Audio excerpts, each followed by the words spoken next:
तो अब देखते हैं क्वेश्चन नंबर 7। तो क्वेश्चन नंबर 7 में हमसे बोला गया है cot थीटा इक्वल 7/8।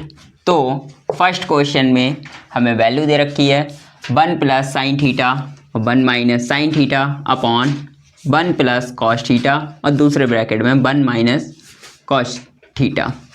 तो हमें इसकी वैल्यू निकालनी पड़ेगी और जो सेकेंड क्वेश्चन है इसका मतलब जो इसका सेकेंड पार्ट है उसमें कॉट स्क्वायर थीटा उसकी हमें वैल्यू निकालनी पड़ेगी। तो हम सबसे पहले फर्स्ट पार्ट को सॉल्व करेंगे, लेकिन फर्स्ट पार्ट से भी पहले हम यहाँ पर क्योंकि हमें कॉट थीटा दे रखा है तो हम सेकेंड पार्ट में हमें वैल्यू किसकी चाहिए, cot theta, cot square theta की ही चाहिए।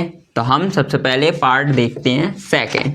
तो सेकेंड पार्ट देखो, cot square theta equal question mark है और कॉट स्क्वायर की वैल्यू मतलब कॉट थीटा की वैल्यू हमें कितनी दे रखी है 7/8। तो हम 7/8 का स्क्वायर कर देंगे तो हमें यहाँ से जो आंसर मिलेगा मतलब 7 का स्क्वायर तो 49 और 8 का 64। तो ये आ गया हमारे सेकेंड पार्ट का आंसर।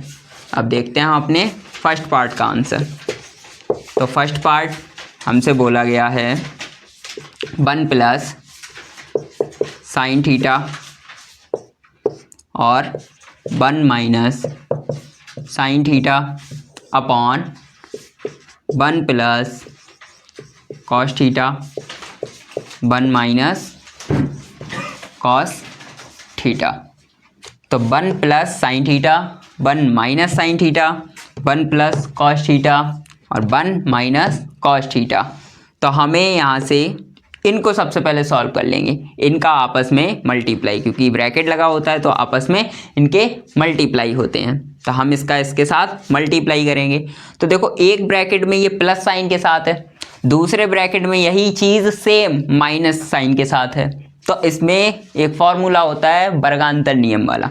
वर्गांतर मतलब एक ब्रैकेट में a प्लस बी और दूसरे ब्रैकेट में a माइनस बी। तो हम इसको लिख सकते हैं a square minus b square, मतलब पहले वाले पे स्क्वायर पावर दूसरे वाले पे स्क्वायर पावर। तो ये हमारा एक फॉर्मूला होता है। तो इस वाले में प्लस साइन के साथ, इस वाले में माइनस साइन के साथ है। तो इधर ये 1 का स्क्वायर माइनस साइन थीटा का स्क्वायर अपॉन इधर ये 1 plus cos theta 1 minus cos theta. तो इधर भी 1 का स्क्वायर माइनस कॉस थीटा का स्क्वायर। तो अब इनको हम सॉल्व कर लेते हैं। तो 1 का स्क्वायर मतलब 1 माइनस साइन थीटा का तो साइन स्क्वायर थीटा अपॉन 1 तो 1 माइनस कॉस स्क्वायर थीटा। ये हमारे पास आ गया। उस दिन हमने फॉर्मूले बताए थे आपको, तो यहाँ पर उसी फॉर्मूले में से हम एक शॉर्ट यूज़ करेंगे, जैसे कि cos square theta plus sine square theta. ये हमारे पास फॉर्मूला था और इसकी वैल्यू 1 थी। तो हमें यहाँ से 1 माइनस साइन स्क्वायर थीटा की वैल्यू चाहिए और 1 माइनस कॉस स्क्वायर थीटा। अगर हम इनकी वैल्यू यहाँ से रख देंगे तो हमें क्वेश्चन का जो आंसर है वो थोड़ा सा आसान हो जाएगा। तो हम यहाँ से वैल्यू देखो निकाल रहे, कॉस स्क्वायर थीटा तो हो जाएगा 1 माइनस साइन स्क्वायर थीटा, और अगर साइन स्क्वायर थीटा की वैल्यू निकालेंगे तो हो जाएगा 1 माइनस कॉस स्क्वायर थीटा। मतलब एक फॉर्मूले से हमने 2 और फॉर्मूले डिज़ाइन कर लिए। कॉस स्क्वायर थीटा अगर इधर रखेंगे तो उधर साइड हो जाएगा 1 माइनस साइन स्क्वायर थीटा, और अगर साइन स्क्वायर थीटा को इधर साइड रखेंगे तो उधर हो जाएगा 1 माइनस कॉस स्क्वायर थीटा। तो हमारे पास है देखो 1 माइनस साइन स्क्वायर थीटा, तो 1 माइनस साइन स्क्वायर थीटा, इसकी जगह पर हम क्या लिख सकते हैं, कॉस स्क्वायर थीटा।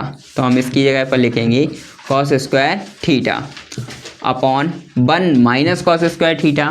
तो 1 माइनस कॉस स्क्वायर थीटा की जगह पर हम लिखेंगे sine square theta, sine square theta. तो कॉस स्क्वायर थीटा ऊपर भी स्क्वायर है और नीचे साइन स्क्वायर थीटा मतलब नीचे भी स्क्वायर है, तो दोनों पे स्क्वायर पावर है। तो हम लिखेंगे cos theta upon sine theta और इसकी पावर 2। तो cos theta upon sine theta, फॉर्मूले अगर नहीं देखे हैं तो एक बार चेक कर लो, फॉर्मूलों में ये सभी फॉर्मूले लिखवाए हुए हैं। तो cos theta upon sine theta होता है, cos theta upon sine theta होता है हमारा कॉट थीटा।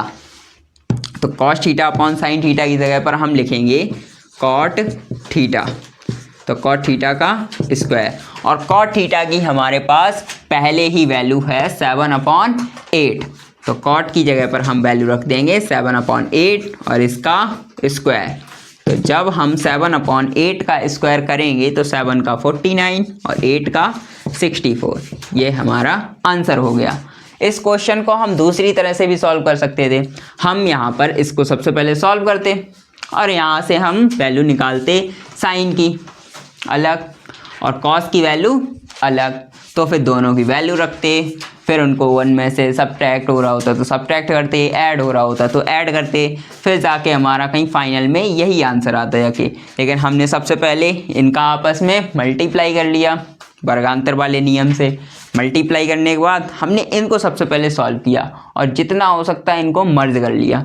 तो यहाँ से इनको सॉर्ट करते गए और यहाँ इस वाले फॉर्मूले से हमने इन फॉर्मूलों की इन वाली वैल्यू की जगह पर भी एक नई वैल्यू रख दी। तो जब हमने यहाँ पर नई वैल्यू रखी तो हमारा क्वेश्चन जितना था वो उतना शॉर्ट होता चला गया। लास्ट में हमारे पास जो आया कॉट थीटा आया और कॉट थीटा की वैल्यू हमारे पास ऑलरेडी थी, तो कॉट थीटा की जगह पर हमने वो वैल्यू रखी और हमारा फाइनल आंसर आ गया 49/64। तो ये हमारा क्वेश्चन था 7।